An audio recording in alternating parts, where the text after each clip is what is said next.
Today's video is for those people that are actually losing weight and wonder why their backside is flattening. My sister, it is because you're not burning fat, you're actually burning your muscle, you're losing your muscle mass.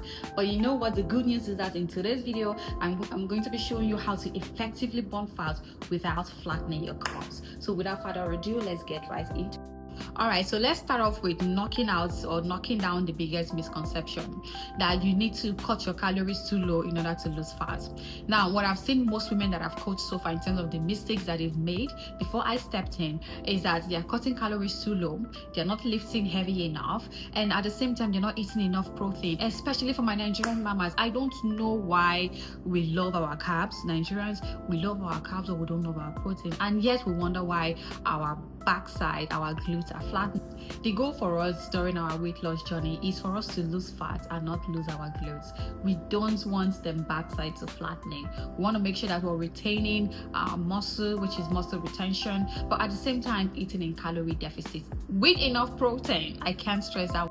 Listen, I'm a busy mom. I have a 9-to-5 job. I'm a fitness coach. I have a business on the side, and I'm also a wife. So I don't have 2 hours to spend at the gym.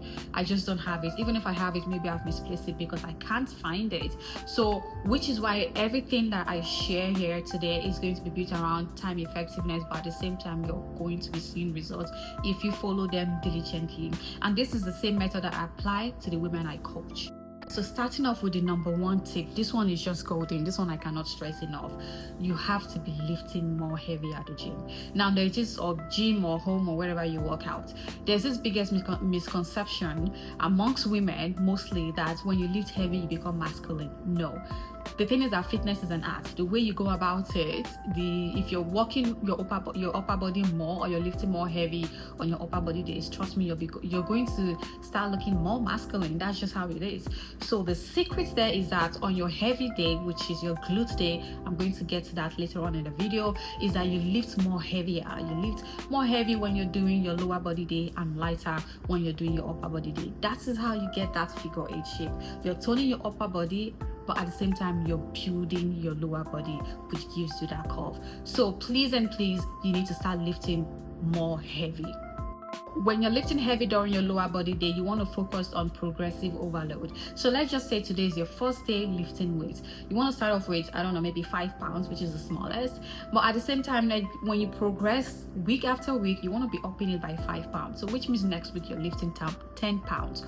Or if you're doing 10 reps, next week you up it by 12 reps. So that is progressive overload, which creates that healthy tension, like I like to call it, in your muscle, which is equals to, you know what, growth. Like it's a progressive overload, which means it's going to be progressive results. But trust me, for as long as you're lifting heavy and you're intentionally upping your weight or upping your reps, you're going to start seeing results. Biggest misconception in this range of lifting heavy is that you need to sweat before you know that you're actually lifting heavy. No, for me, most times I'm not like, there are people like me who actually don't break a sweat.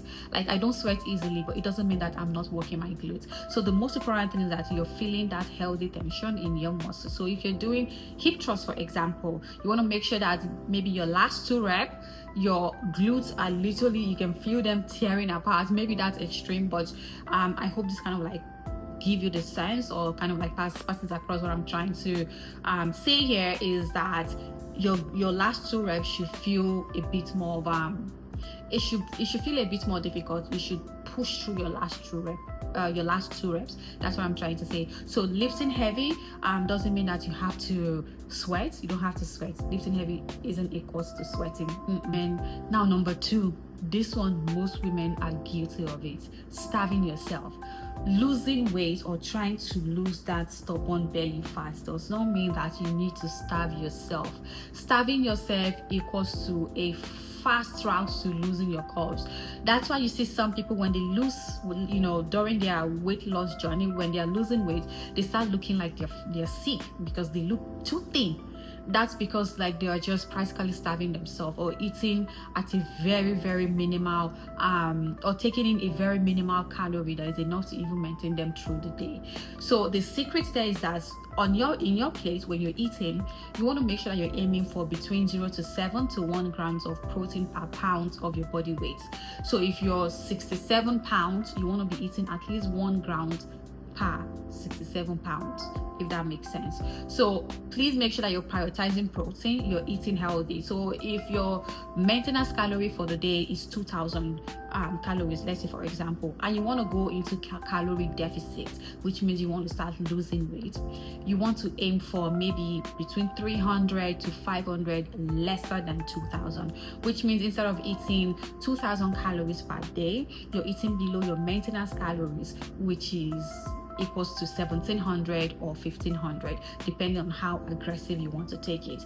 But you don't want to cut down to 1900. I don't know how people survive on that. In fact, sometimes in my calorie surplus phase, I'm eating 900 per plate, no jokes. But that's because I want to gain weight anyways, and that's non-related. But you get what I'm trying to say. Please do not be aggressive with your weight loss. It's a gradual process, which is how you actually see that curve. The goal here is for us to slim down our waist, lose the belly fat, but at the same time, we want to maintain our curve. You just want to. That's what makes it more. Now, number 3, this one you need to remember. Cardio is a tool and not the strategy. I say it again. Cardio is a tool and not the strategy. Now, cardio helps you burn calories, while lifting weight helps you build. So let's say for example, you're working out 5 days a week. You want to keep your cardio days to maximum 2 days per week, while your weightlifting is 3 times per week. So the thing is, if your cardio days are 80% of your workout plan, my dear sister, there's no magic around it. You are going to lose muscle mass. I just can't. There's no magic. Anybody that tells you otherwise is boboing you. It's just lying to you. You're going to start losing muscle mass, which equals to you losing your carbs, and that's not the goal. We need to start coming to terms that cardio is not always the strategy. It's just a tool. It's just a tool to help you reach where you want to get, while at the same time prioritizing weightlifting. Weightlifting helps you build, while cardio helps you burn fat. Now remember this again, your cardio must not be more than 2 times per week. So 2 days out of your 5 days workout splits, if you're working out 5 days. If you're working out 4 days, then it should be 1 day cardio and 3 days weight days, if that makes sense. Moving on to number 4 tip of the day. So for your workout splits, you want to make sure that you're working out between 2 to 3 times on your glute day. So you want to make sure that you're working your glutes 2 to 3 times. So let's say for example, your workout splits for the week is 3 days a week. I'm guessing that's most common for busy women like us, and that's how I position my workout program for the busy women that I coach, those ones that can only carve out 3 days. Yes, you heard me right. You don't need to work out 6 times a week in order for you to start seeing results. An effective plan that is well structured for you, for as long as you can at least dedicate 3 days a week for yourself, you're going to start seeing results. Now back to what I was saying. So let's say for example, your workout split is 3 times a week. This is how you want to do it. You want to do lower body, you want to do upper body, and then you close the week with lower body, which means let's say for example, your lower body day, you can make it glute focus, which means you're only isolating your glute muscle. Your upper body day, you want to do it more of a toning, which means you're lifting very light and then you're mixing it with cardio. And then your lower body B, right? Lower body A, upper body, lower body B. You want to maybe focus it more on your quads and maybe just a little bit of your hamstrings, which means your quads is your front thigh, your hamstrings is your is your back thigh, if that makes sense. So again, tip for splitting your 3 days workout plan is lower body A, upper body, and lower body B. Lower body, glutes, upper body, toning and cardio, and lower body B is more of a quads and full leg day. That's just for example. All right, so now moving on to tip number 5 of the day. Body recompositioning. Oh God, English hard. Body recompositioning. Now, what that means is that, let's say for example, you step on your scale. Your scale is dropping down fast, vroom, which most women shout, yay! there, but at the same time, when you look at yourself in the mirror, you're looking so, like number one. Then my sister, it means that there's something wrong. So the thing is that you want to see a gradual drop in your scale, but when you look at yourself in the mirror, you can see the waist coming in, your pants can fit you properly, but at the same time, the curve is still there. There's still some jiggling happening. That means you're doing it right. That means your deficit is on point, you're lifting heavy, you're eating right, you're prioritizing your protein, and at the same time you're seeing that result. All this is just to tell you that you don't have to choose between lean and keeping your muscle. You can get both. So you can lose fat while maintaining your muscle. If you feel like you need help in this area, I've gone ahead to attach my 90-day tone and sculpt program in the description below. This is the exact program that I use in coaching my busy women. So the busy women that I coach, this is the exact program that I use for them. So I've attached it today, and it's going to be on discount for those of you that go ahead and purchase it today.